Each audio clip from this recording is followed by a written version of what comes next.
Bom dia, oitavo ano. Muito frio aí com vocês? Hoje, 25 de maio, vou deixar um trabalho para vocês na plataforma. Valor 1 ponto.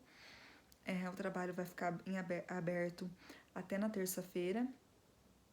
Até na terça-feira à noite. Na terça-feira à noite eu vou fechar. Eu espero que todo mundo faça o trabalho. Essa nota vai valer para o segundo trimestre de vocês. Tem valor de 1 ponto esse trabalho. Eu vou fazer esse trabalho porque eu achei o capítulo 5 um capítulo muito importante a respeito da Revolução Americana. Então, eu peço, por favor, que todo mundo faça o trabalho. Vocês têm um prazo legal para fazer, tá? Façam o trabalho, pesquisem na apostila, cópia da internet. Eu sei quando é cópia da internet, tá? Eu vou zerar, porque eu sei quando é quem tá escrevendo e eu sei quando é colado da internet. Por favor, se for fazer cópia da internet, tenta fazer com as suas palavras. Você pode olhar na internet, mas tenta fazer com as suas palavras. Não dá lá o Ctrl+C, Ctrl+V e joga lá, porque eu vou saber. Então, faça um trabalho com calma. Tem valor 1 ponto, pode parecer pouco agora, mas vai contar bastante. Bom, vou fazer uma revisãozinha com vocês a respeito do que nós estudamos nesse capítulo 5, né? Nós começamos a falar sobre a Revolução Americana, né? Sobre o processo de colonização da América do Norte, né? Processo de colonização que foi um pouco mais tardio do que ocorreu na América Portuguesa e na América Espanhola, né? Por conta do que estava ocorrendo no momento. A Inglaterra estava envolvida com a Guerra dos 100 Anos contra a França, a Guerra das Rosas, as questões das reformas religiosas também foram um dos motivos para que atrasassem. Primeiramente, foi tomada por empresas privadas, né, que começaram a questão da colonização de novas terras. As pessoas que vieram para as colônias do norte eram camponeses, pobres, endividados, mulheres, perseguidos religiosos. Depois, em seguida, vieram pessoas da Alemanha, da Irlanda, da Escócia, da França. Nós vimos, né, a questão das 13 colônias, vimos que os primeiros processos ali de tentar colonizar ali não deram muito certo, mas em seguida vieram as 13 colônias, né, que foram a atuação das companhias de comércio foi fundamental nesse processo, né, com a chegada dos colonos ingleses. Essas instituições organizavam a chegada dos imigrantes, que eram de diversas origens, né, e assim foram fundadas na América do Norte as 13 colônias, que eram divididas entre as colônias do Norte. As colônias do Norte, as pessoas que mais estavam ali era formada por calvinistas ingleses, que eram puritanos, né, perseguidos religiosos. Era uma colônia que era voltada para o comércio local, era produzido vários tipos de alimentos, mas era voltada ali para o comércio local, diferente do que ocorria nas colônias do sul, que o sistema era monocultura, um sistema de plantation, né, que era um clima um pouco mais quente e que eles plantavam um tipo de alimento,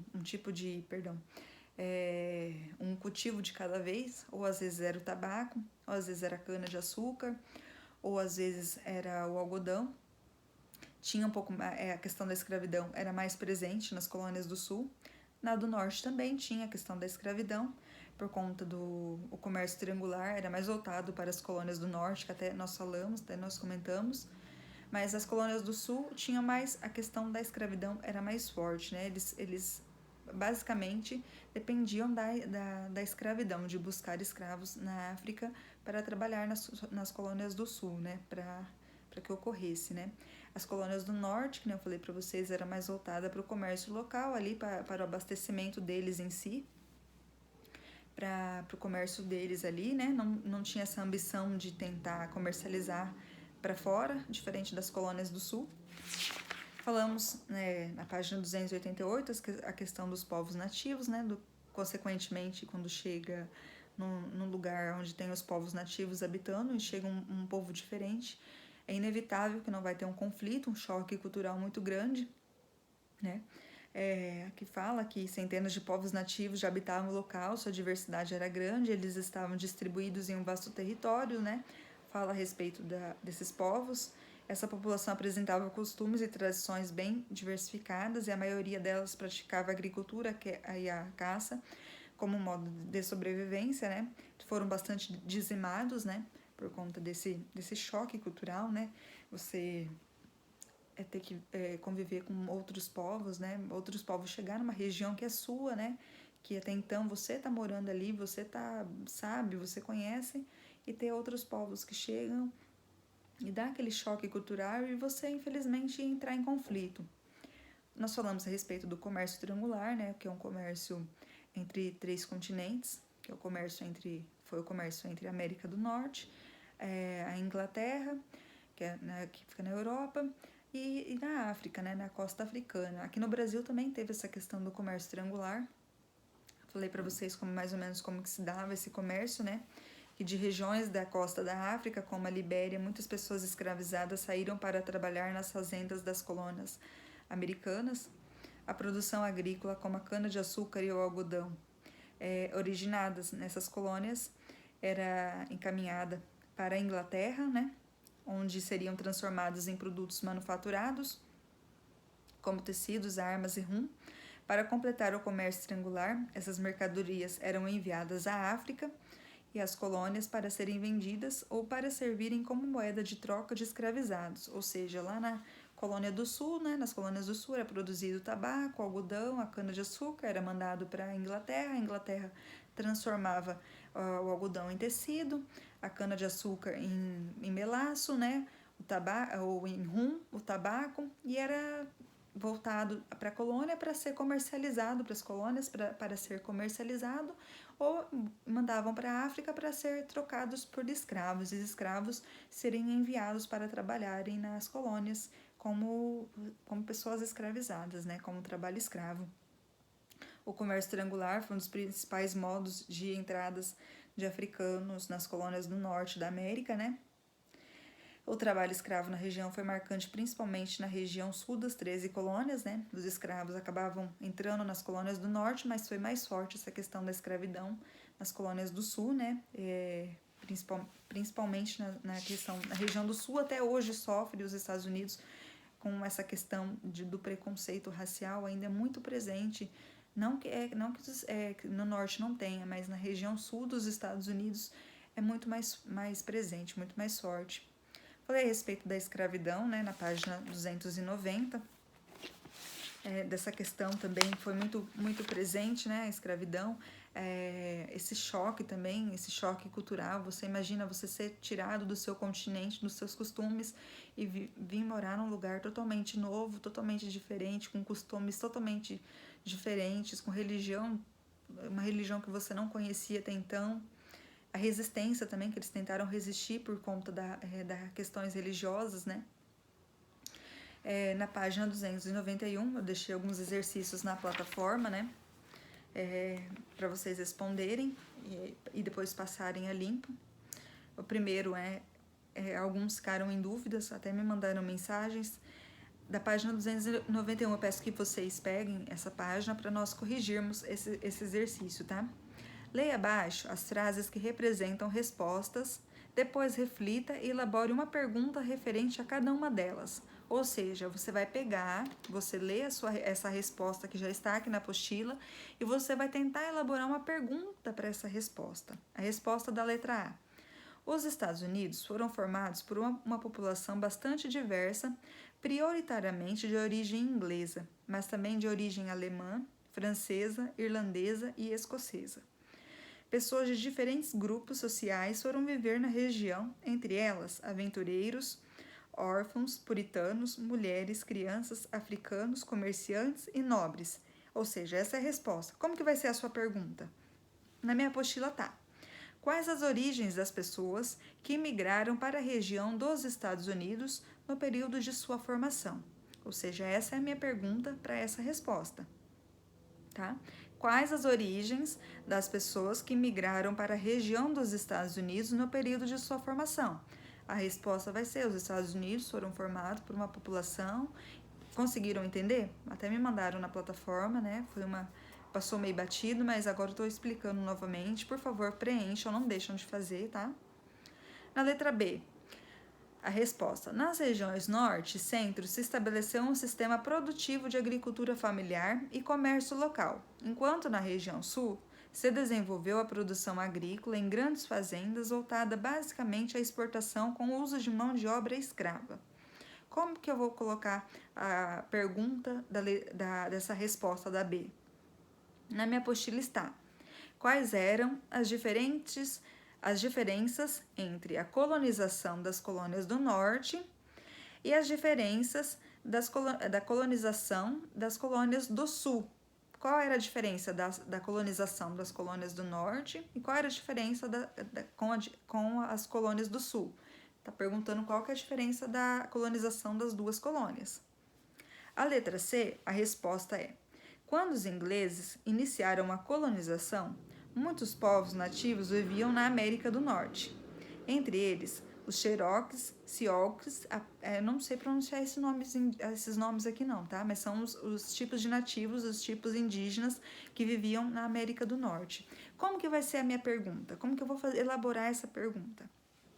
A minha está assim: quando os ingleses iniciaram a colonização, quais eram as populações que viviam na América do Norte? Vou repetir. Quando os ingleses iniciaram a colonização da América do Norte, quais eram as populações que viviam na América do Norte? Tá? A letra D. Resposta: atualmente, existem alguns grupos descendentes de povos nativos na América do Norte, que ainda reivindicam na justiça os direitos de posse de territórios onde seus antepassados viviam. Como que vai ser a minha pergunta? Na atualidade, como é a situação dos descendentes dos povos nativos? A minha pergunta vai ser: na atualidade, como é a situação dos descendentes dos povos nativos? Tudo certo? Conseguiram entender a número 1? Vamos lá, número 2. Explique o que foi o comércio triangular. É uma questão meio complicadinha. Bom, o comércio triangular, ó, a minha resposta, foi uma série de trocas comerciais entre a Inglaterra, regiões da África e das 13 colônias. Ou seja, é um comércio entre esses 3 continentes: América, Europa e África. Pessoas escravizadas da África foram levadas para a América, onde trabalhavam na produção de matérias-primas que eram encaminhadas à Europa. Nesse continente, os produtos eram manufaturados e levados para as colônias e para a África para servirem como troca de escravizados. Tá? Essa daí vocês podem pesquisar também na apostila, não deixem de responder. A número 3, eu estou corrigindo porque às vezes vocês não conseguiram entender também e tem que estar feito na apostila de vocês essas questões, porque quando voltar para a sala eu vou corrigir. Eu vou passar de carteira em carteira, se Deus quiser, e vou corrigir. Quem não tiver feito vai ter que fazer. A número 3, analise a imagem a seguir e responda as questões. Descreva a imagem acima. A imagem mostra pessoas escravizadas trabalhando em uma plantação de algodão, né? Quem são essas pessoas que estão trabalhando nessa plantação? São pessoas, né, afrodescendentes, africanos, né, que estão trabalhando nessa produção. Muitas dessas plantações, a letra C, podem ser chamadas plantations. O que isso significa? O que quer dizer essa questão plantation? Isso significa que essa plantação faz parte de uma grande propriedade rural baseada na mão de obra escrava e na monocultura. Quando nós falamos monocultura, nós lembramos de qual colônia? Colônia do Sul. A monocultura, um produto de cada vez, ou o tabaco, ou a cana-de-açúcar, ou o algodão. Não os 3 de uma vez, né? É um de cada vez. Plantation, grande plantação, várias pessoas trabalhando num só produto. Letra D. Em quais regiões das colônias esse tipo de plantação era mais comum? Na região sul. Ali na número 4 também tem um texto, né?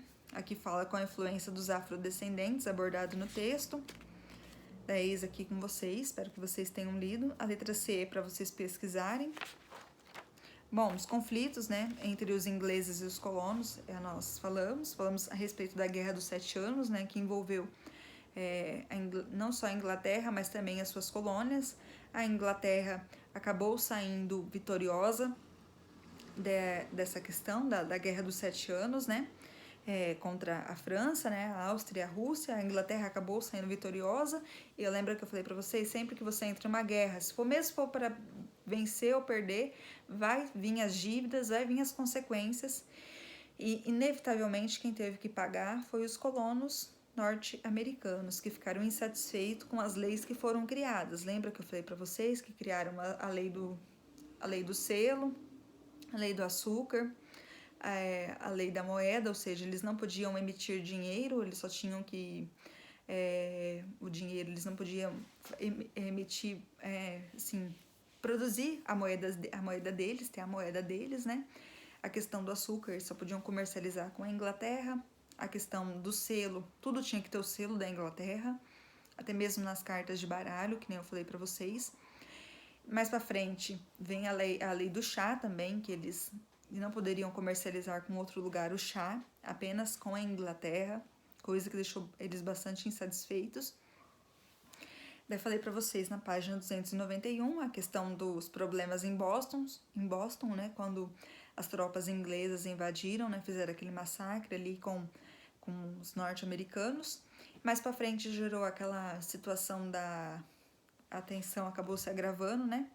E na festa do chá de Boston, né, onde os colonos norte-americanos se vestiram de índio e jogaram 300 caixas de chá no mar, né, no porto. Eles invadiram o porto, e acabaram jogando 300 caixas de chá no mar. Ficou conhecido como a festa do chá de Boston, né, por conta do aumento do preço do chá e por os norte-americanos só terem que comercializar ali, né, com a Inglaterra. Falei para vocês depois que eles conseguiram a declaração de independência, que também não foi fácil, teve uma guerra ali dos 6 anos.